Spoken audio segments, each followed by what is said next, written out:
কলম্বো টেস্টের প্রথম দিনে বাংলাদেশের ব্যাটিংয়ের পর ধারণা করা হচ্ছিল এই টেস্টে হার অবধারিত। তবে এই হার এড়াতে পারবে কি বাংলাদেশ? তৃতীয় দিনে এসে এই সংখ্যা আরো চেপে ধরে, আর চতুর্থ দিনে এসে 7 সকালেই হাতে ফলাফল। এদিন 4 উইকেট হাতে নিয়ে ব্যাট করতে নামা বাংলাদেশ টিকতে পেরেছে মাত্র 33 বল। এতে 2 ইনিংসে ব্যাটিং ব্যর্থতায় ইনিংস ও 78 রানে হারল বাংলাদেশ। গোলে ড্র এর পর কলম্বোতে ম্যাচ জিতে সিরিজ জিতল স্বাগতিক শ্রীলঙ্কা। 211 রানে পিছিয়ে থেকে নিজেদের দ্বিতীয় ইনিংসে ব্যাটিংয়ে নেমে মোটেও ভালো করতে পারেনি বাংলাদেশ। প্রথম 7 ব্যাটসম্যান মোটামুটি শুরুর পরও ক্রিজে তিতু হতে পারেননি। 53 বলে সর্বোচ্চ 26 রান এসেছে মুশফিকুর রহিমের ব্যাট থেকে। লঙ্কান স্পিনাররা বাংলাদেশের দ্বিতীয় ইনিংসে মোট 9 উইকেট নেন। 96 রান চতুর্থ দিন সকালে বাংলাদেশের আপাতত লক্ষ্যটা তাই ছিল। এই রানটা তুলতে পারলেই ইনিংস ব্যবধানে হারের লজ্জাটা এড়ানো যেত।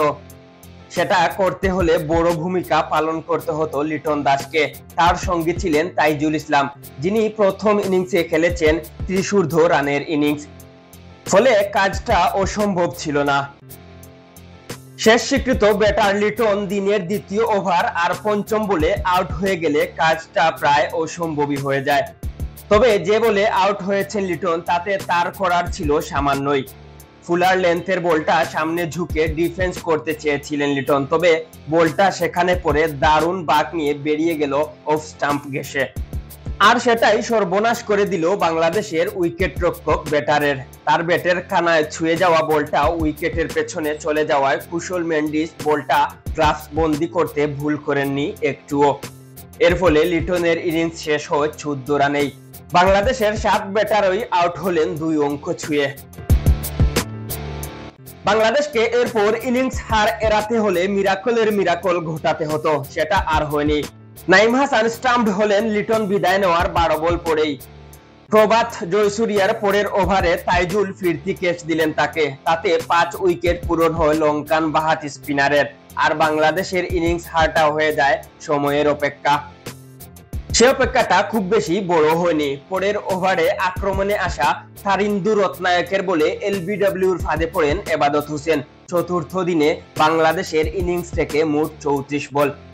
ম্যাচটা হারতে হয় ইনিংস ও 78 রানে। 1-0 ব্যবধানে হারতে হয় সিরিজটাও।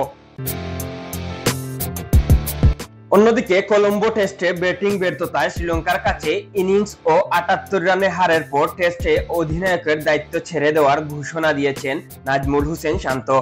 শনিবার 28 জুন ম্যাচ শেষে সংবাদ সম্মেলনে এ ঘোষণা দেন তিনি। শান্ত বলেন, বাংলাদেশ দলের টেস্ট অধিনায়কের দায়িত্ব থেকে সরে দাঁড়ানোর ঘোষণা দিচ্ছি। টেস্ট ফরম্যাটে আর অধিনায়কত্ব চালিয়ে যেতে চাই না। এটা কোনো ব্যক্তিগত কিছু না, এটা দলের ভালোর জন্যই এই সিদ্ধান্তটা নেওয়া, এবং এটাতে দলের ভালো কিছু হবে। ড্রেসিং রুমে 3 জন অধিনায়ক থাকা উচিত না। এম কে তুহিন, আধুনিক স্পোর্টস।